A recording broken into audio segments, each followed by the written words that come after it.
एक समय की बात है। एक छोटे से गांव में एक प्यारी सी गुड़िया रहती थी जिसका नाम अन्ना था। अन्ना का घर गुलाबी रंग का था जिसमें गुलाबी छत और सुंदर बगीचा था। उस बगीचे में एक बहुत बड़ा चेरी का पेड़ था जिसमें गुलाबी फूल खिलते थे। अन्ना बहुत खुशमिजाज और दयालु थी। उसे अपने बगीचे में खेलना और पक्षियों के साथ समय बिताना बहुत पसंद था। उसके सबसे अच्छे दोस्तों में से एक प्यारा सफेद कबूतर था जिसका नाम पीटर था। पीटर अन्ना के साथ हर रोज खेलने आता और उसके साथ समय बिताता।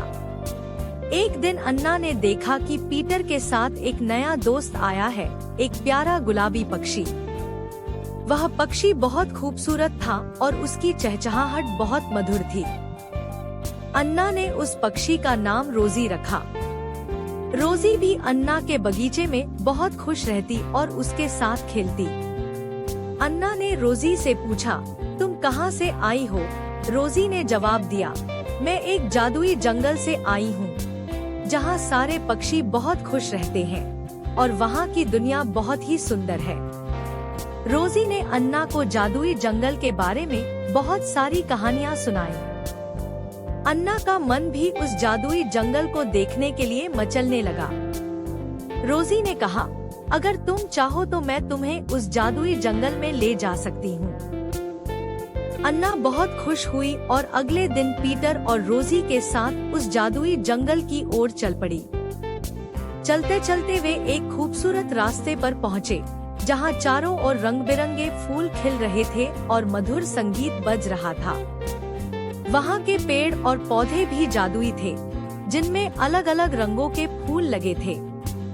जब वे जादुई जंगल पहुँचे तो अन्ना ने देखा कि वहाँ की हर चीज बहुत ही सुंदर और अद्भुत थी।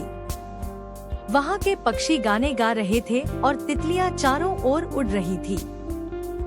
अन्ना ने वहाँ बहुत सारी मजेदार गतिविधियों में भाग लिया और नए दोस्तों से मिली। कुछ समय बाद अन्ना ने सोचा कि अब उसे अपने घर वापस जाना चाहिए। उसने अपने नए दोस्तों को अलविदा कहा और पीटर और रोजी के साथ वापस अपने गांव लौट आई। अब अन्ना रोजी और पीटर के साथ अपने बगीचे में खेलती है और अपने नए दोस्तों के बारे में सोचती है। वह खुश रहती है और हमेशा अपने प्यारे बगीचे और जादुई जंगल की यादों में खो जाती है। इस तरह अन्ना ने अपनी जिंदगी में बहुत सारी खुशियां बटोरी और अपने दोस्तों के साथ मिलकर एक सुंदर दुनिया बनाई।